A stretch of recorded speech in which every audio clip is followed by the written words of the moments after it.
Hey y'all, my name's Adia and welcome back to my channel, The Tree Hugger. Today we're making apple and ginger breakfast muffins. And the absolute best part about this recipe is that you can make these muffins using any leftover fruit and vegetable scraps from your kitchen for a low cost and nutritious treat. If you've seen any of my other videos, then you know that juicing produces so much leftover pulp. And if you're like me, you do not like to waste food. I've received a few comments on some of my past videos asking, what do I actually do with all of that leftover pulp? And I love this question because there are actually so many options, with some things as easy as just composting the scraps in your garden and some things as tasty as baking the pulp into a delicious treat like we're doing today. Okay, so I just finished filming a recipe for an apple and ginger juice, which if you haven't watched that already, I'll link it here so that you don't miss out. I saved the pulp from that recipe and I'm gonna actually be using that pulp now to make a flavorful and nutritious base for my muffins. For this recipe, you'll need, of course, 1.5 cups of pulp. I'm also using 1.5 cups of all-purpose flour, or you can use an alternative flour like coconut or chickpea. Those will work well if you're gluten-free. I also have 1/4 cup of coconut oil. I'll use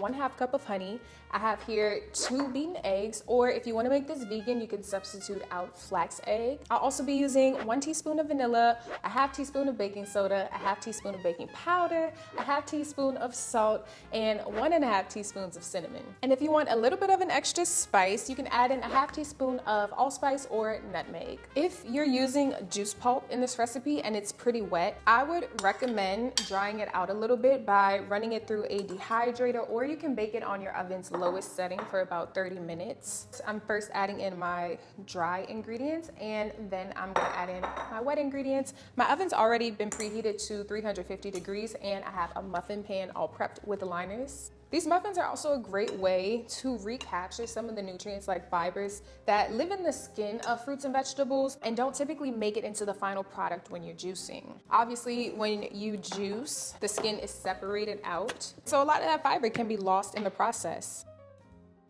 I did add about 1/4 cup of water into the mix just to make that dough a little bit more workable. My pulp this time around did sit for a second, so I feel like it dried out more than it usually would. Now I have it separated out equally into 12 different muffin tins. I'm gonna pop it in the oven for about 20-30 minutes and then we'll pull it out for a taste test. All right, y'all, and here we have it, our apple and ginger breakfast muffins made with my very own apple and ginger leftover pulp. I did give it a little drizzle of honey just for a bit of an extra sweetness. I am definitely a sweet tooth person. I'll be honest, these are not the prettiest muffins I've ever made, but if I had to guess, they're probably the most nutritious. Let's go ahead and give it a taste test.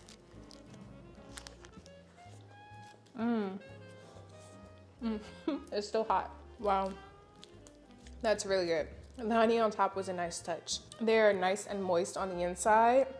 You have this nice like crunchy top on them. If you guys try this recipe at home using the apple and ginger recipe or any other vegetable or fruit scraps that you have laying around your kitchen, please comment below and let me know what you think. Thanks so much for watching, y'all. I'll see you in the next video.